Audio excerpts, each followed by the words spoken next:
Hey there, crust lovers and jet setters. I'm Meltvin, the world's only sentient slice of pizza with a passport.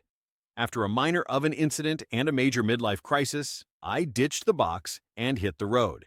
Now I host this podcast while chasing cheese in every time zone. You're listening to One Slice at a Time, where we turn big travel dreams into extra cheesy slices of real-world travel. Today we're talking about Ryan's recent trip to Africa, and of course what passes for pizza on safari. Let's get saucy.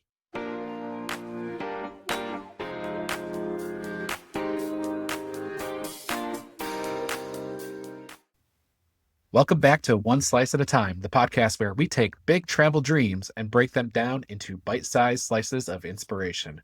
I'm Ryan, travel agent, safari rookie turned mega fan, and full-time pizza enthusiast.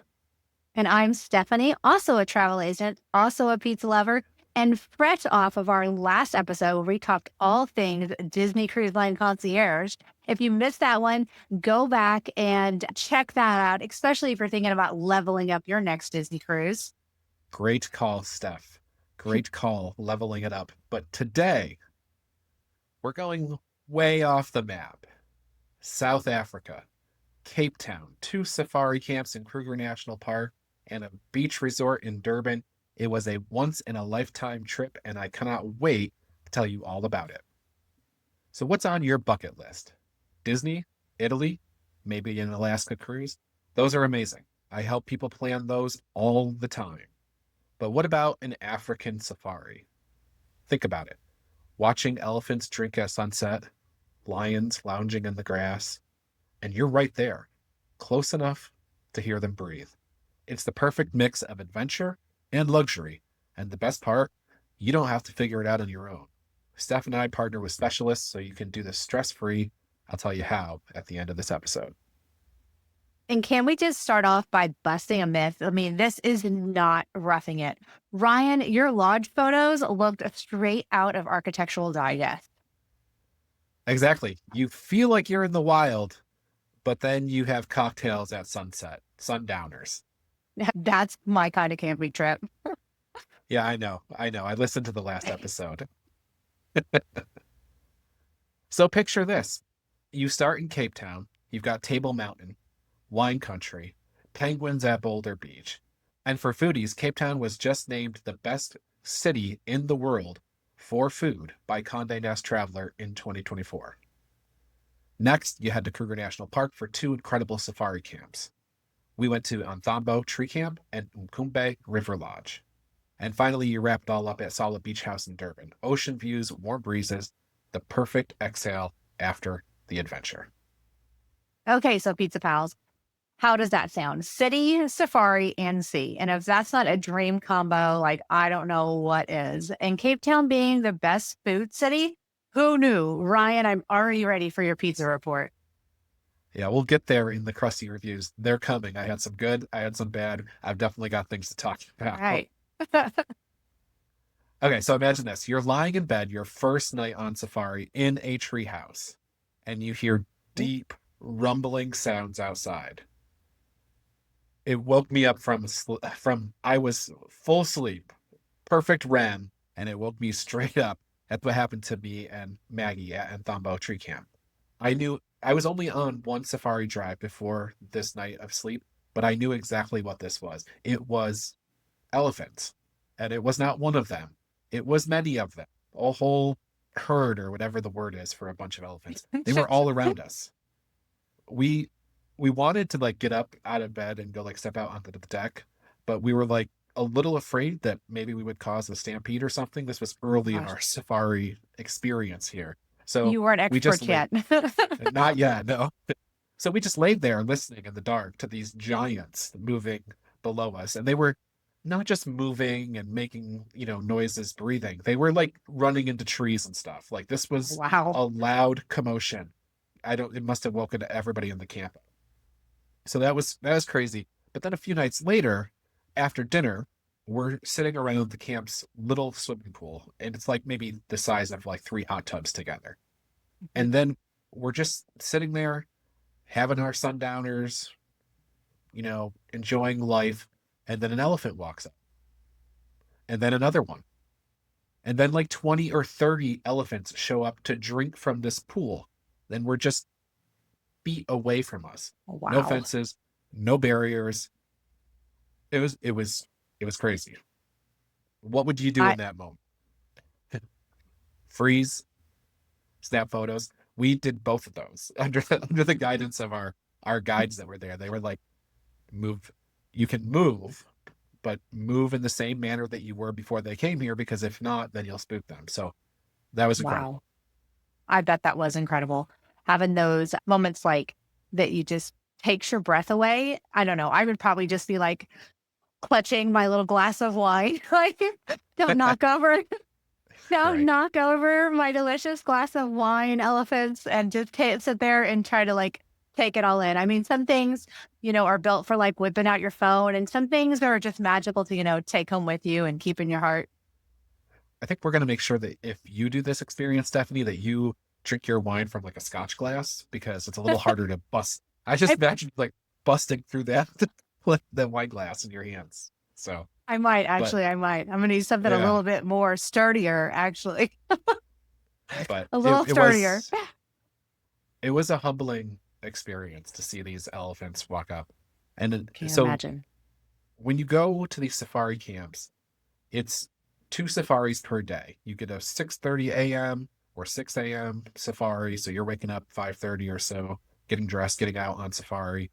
You do like 3-4 hours of safari. You come back, you got the whole day, and then right about 4 or 5 o'clock, you're going out for another one. So you get basically 2 safaris in per Wow. day. So we had 5 days on safari.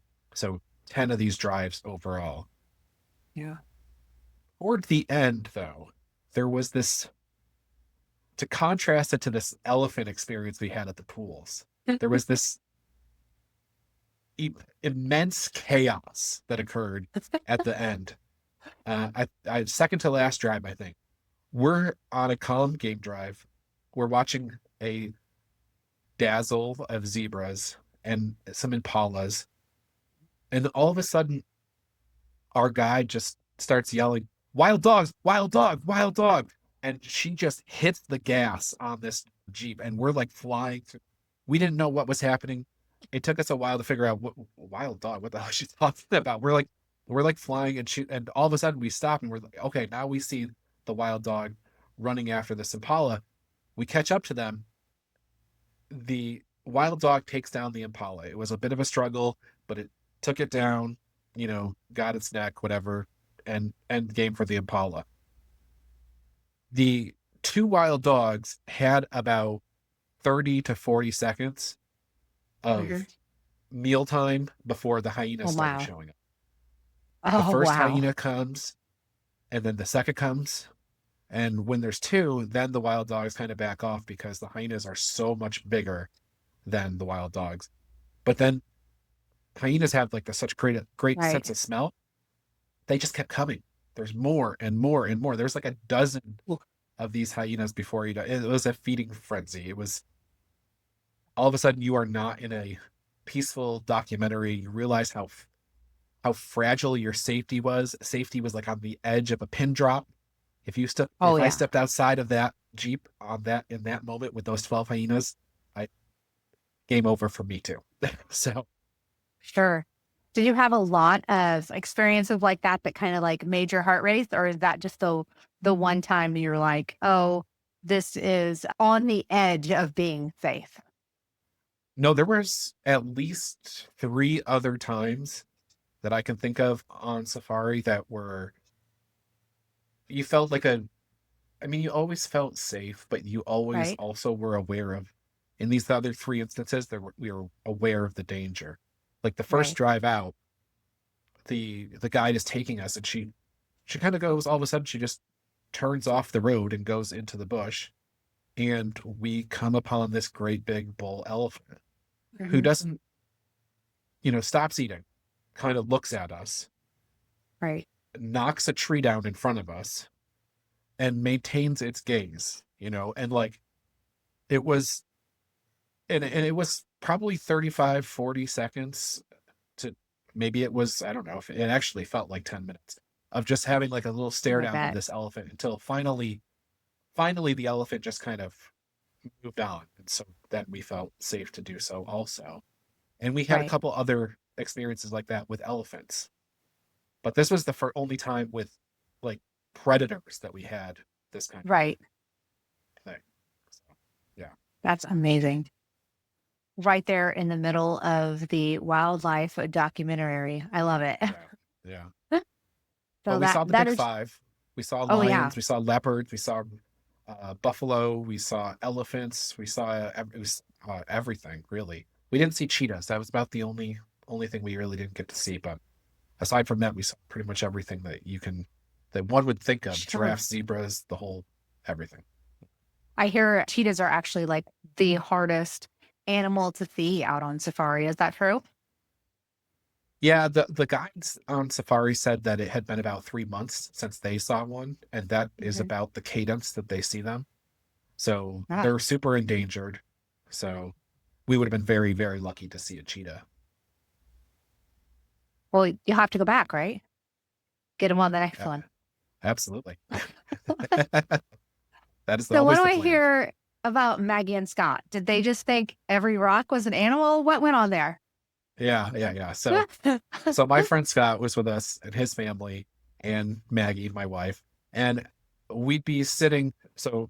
Maggie, Scott, and I sat in the back row of the safari jeep, and all the time, the two of them, look right there, a giraffe, and could have be like, that is a rock.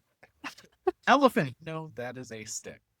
Eventually, the guide, who was 3 rows ahead of her, would start calling out, "Look, Scott, there's a stick. Scott, there's a rare rock over there."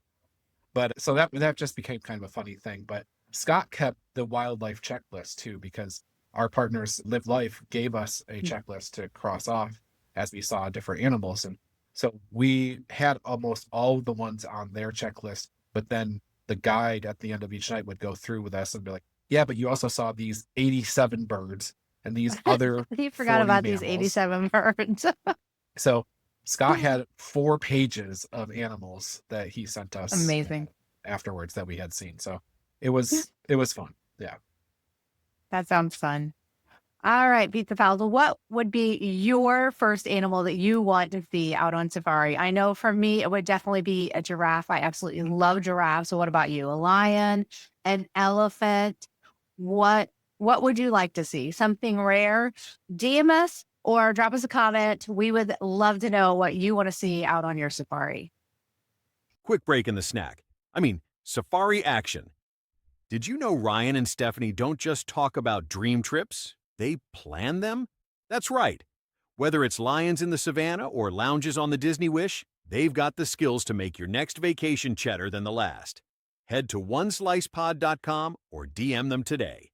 Now back to the action, where the only thing wilder than the hyenas is Ryan's Crusty review.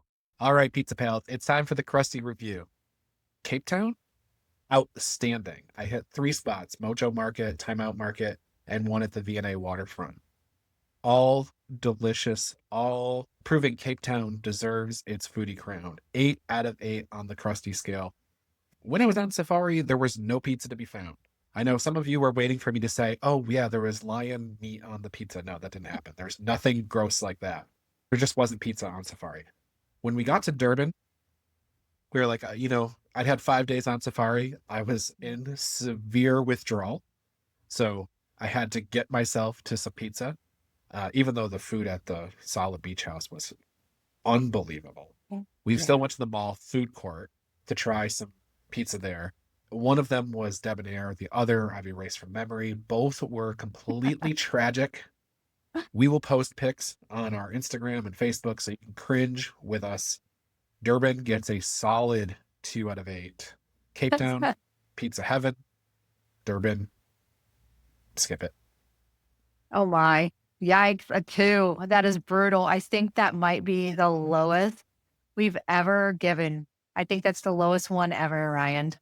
I think I normally give like a 4 or a 5 just for showing up. At least. Yeah.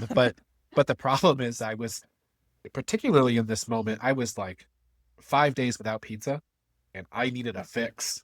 And that's You really needed something. it was bad. So they earned it. They earned it. So if you have been listening to this and you're super excited about Africa and you want to know how all this happens, how does this all come together? It's really a very collaborative effort from us. Here's how it happens. You can reach out to us, email, DM, text, whatever works. We'll have a quick conversation, chat about your style, your timeline, your wish list. Then I will bring in, or Stephanie will bring in Clint from Life African Safari Getaways for a Zoom call. Clint grew up in South Africa and has more insider safari knowledge than anyone I know. He'll share tips, ideas, and answer every single question. He spent his whole childhood going out on safari as his vacations. So this has literally been his life's, I would say it's been his life's work, but it's been his life's vacation and his life's work. So after we have that Zoom call, Clint and us would know kind of what we need to do. We'd go out, we'd build a custom proposal. It would be just for you. No cookie cutter trips, no pre-designed things. We build something for you. It's your dream safari. It's your way, authentic Africa, the way it's meant to be experienced. Yeah. And then we deliver that to you. And then we work back and forth until you're completely satisfied. And that's why we love working with Clint. So if Africa is even a maybe for you, let's start the conversation. You'll thank yourself later. So next time on One Slice at a Time, we're sticking with South Africa, but we're going to dive deep into Cape Town and Sala Beach House in Durban. These were the most incredible bookends for an adventure like this, and I cannot wait to share why I loved them so much with you. I cannot wait to hear about those, Ryan. Hey, before we leave, what's for dinner tonight? The same thing I have every night, Stephanie. Oh, that's right. Pepperoni. Yep. See you guys next time. Bye. Bye. Well, that's all for today's slice. From elephants under starlight to pizza heartbreak in Durban, you got a taste of the wild, and I didn't even burn the crust this time. Huge thanks to Ryan and Stephanie for taking us along and to you for listening. Don't forget to follow, share, and tag us in your travel pics. Just no pineapple, please. I have standards.